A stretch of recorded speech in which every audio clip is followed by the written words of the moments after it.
중증 응급질환으로 인한 사망률 및 사회적 비용이 계속 증가하고 있고 국민 4명 중 1명은 3대 응급질환으로 사망하는 것으로 나타났습니다. 응급치료를 필요로 하는 3대 응급질환은 무엇보다 촌각을 다투는 위급한 질환이며 적절한 치료를 빨리 받지 못하면 치명적인 후유증은 물론 소중한 생명을 잃게 됩니다. 아마 많은 분들이 응급질환을 여러 가지 생각하고 계실 텐데요. 심혈관 질환, 뇌혈관 질환, 중증 외상을 저희 응급의료 영역에서의 3대 중증 응급질환이라고 이야기하고 있습니다. 3대 중증 응급질환 중 하나인 심혈관 질환의 전조 증상은 호흡곤란과 함께 맥박이 빨라지거나 급격히 느려지는 등의 이상을 보입니다. 여기에 가슴의 압박감과 함께 통증이 느껴지며 두근거림과 함께 현기증과 구토가 나타나기도 하는데요. 만약 가슴 압박이 심해 숨을 쉬는데도 어려움이 있다면 바로 응급실을 찾아야 합니다. 현장에 있는 의사들이 볼 때 가장 주의해야 할 사항은 질병의 인지입니다. 전형적인 흉통을 호소하는 환자는 그 고통 때문에 병원을 찾게 되지만은 여성이나 노인이나 당뇨병 환자들은 증상 자체가 미미할 수 있어요. 또 협심증의 증상 중에 상복부 통증을 호소하는 사람도 있기 때문에 의심이 되면 즉시 119에 신고해 주시고요. 치료가 가능한 안전한 병원으로 방문하여 주시면 적절한 치료를 받으실 수가 있습니다. 3대 사망 원인 중 하나인 뇌혈관 질환은 응급처치로 예후가 달라질 수 있어 응급처치가 매우 중요한데요. 만약 갑자기 한쪽 다리나 팔이 굳어지고 움직이기 힘들거나 입술과 혀가 굳어 입이 움직이고 말하는 것이 어렵고 한쪽 시야만 흐려지고 잘 보이지 않거나 갑자기 구토 증상이 발생하면 신속히 병원으로 향해야 합니다. 중증 응급질환의 특징이기도 한데요. 이분이 정말 뇌혈관 질환자인지를 아는 것이 가장 중요합니다. 안면부를 보셨을 때 한쪽만 마비가 있는 경우, 또 눈을 감게 하시고 앞으로 나란히 하셨을 때 한쪽 발이 떨어지는지를 평가하시고, 말씀을 하실 때 평소와 다르게 어눌하다라고 느끼시면 이 3가지 중에 하나라도 이상이 있을 때 뇌혈관 질환이 있다라고 우리가 의심을 할 수가 있습니다. 만약에 3시간 내에 병원에 도착하실 수 있으면 혈전 용해제라는 치료제를 쓰실 수가 있고요. 6시간 이내에 도착을 해도 큰 병원에는 뇌혈관을 통한 시술을 통해 환자의 증상을 완화시킬 수가 있습니다.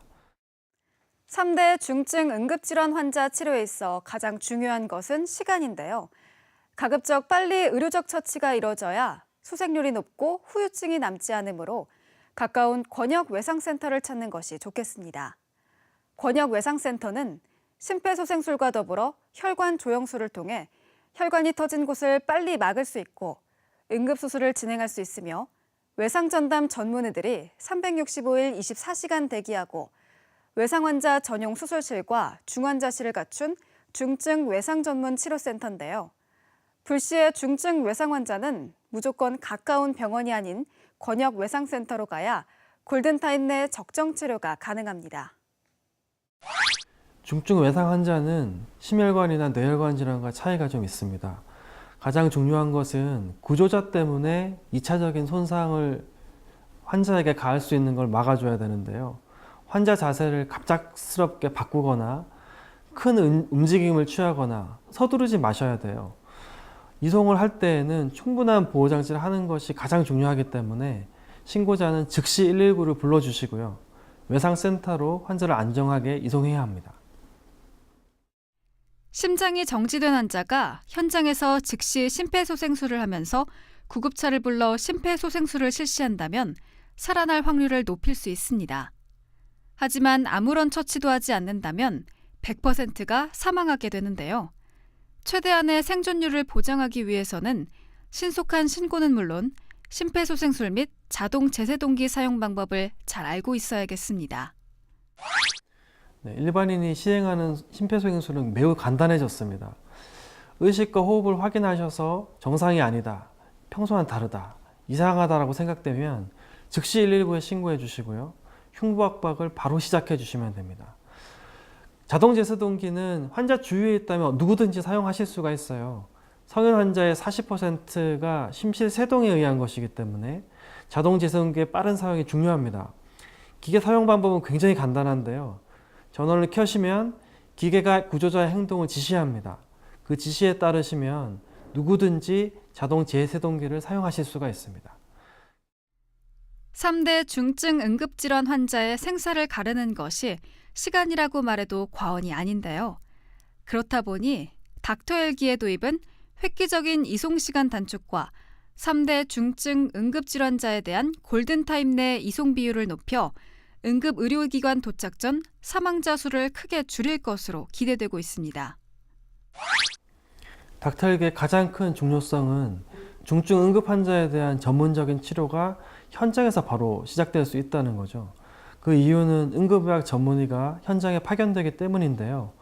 동시에 병원에 있는 전문 치료팀이 미리 환자에 대한 처치를 준비할 수가 있습니다.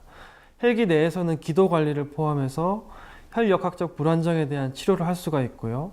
전문 소생술, 외상 처치술 등이 전문 의료진에 의해서 시행되게 됩니다. 여기서 잠깐! 잘못된 의학 상식을 바로잡아 건강도 지키고 상식도 키우는 Yes or No.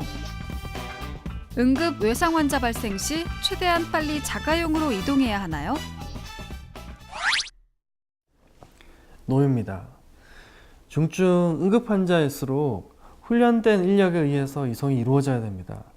빠르게 이송하고 적절한 치료 병원을 선택하고 2차 손상의 방지를 위해서는 119를 통하여 중증 환자가 이송되는 것이 굉장히 중요합니다.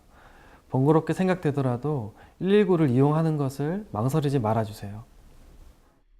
잘못된 의학 상식 깨치기 Yes or No. 두 번째.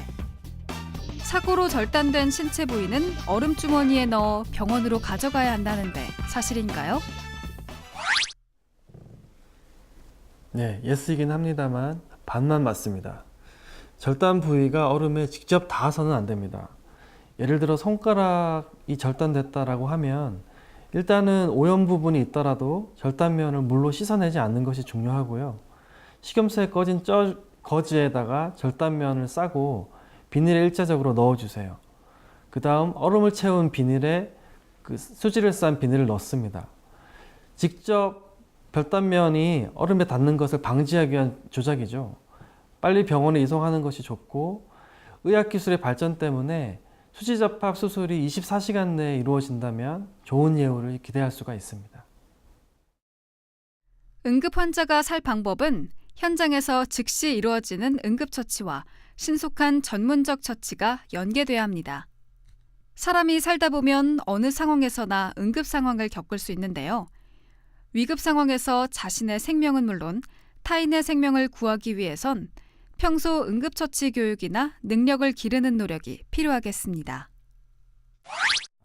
제 개인적인 생각은 특히 중증 응급질환 환자라고 하면 훈련된 전문가만이 환자를 살릴 수 있다라고 믿고 있습니다. 환자를 안전하게 이송하고 신속하게 응급처치를 해야만 중증 응급질환자를 저희가 살릴 수가 있습니다.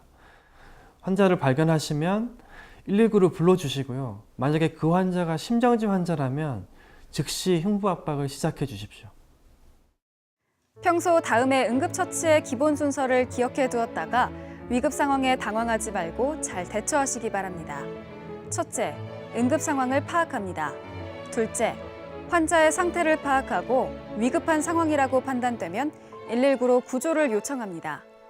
셋째, 일반 차량으로 환자를 이송할 경우 환자에게 위험을 초래할 수 있으므로 119로 요청하여 구급차를 기다립니다.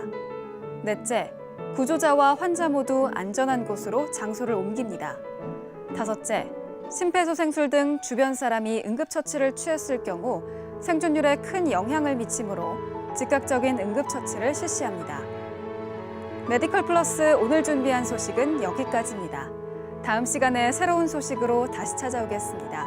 시청해주신 여러분 고맙습니다.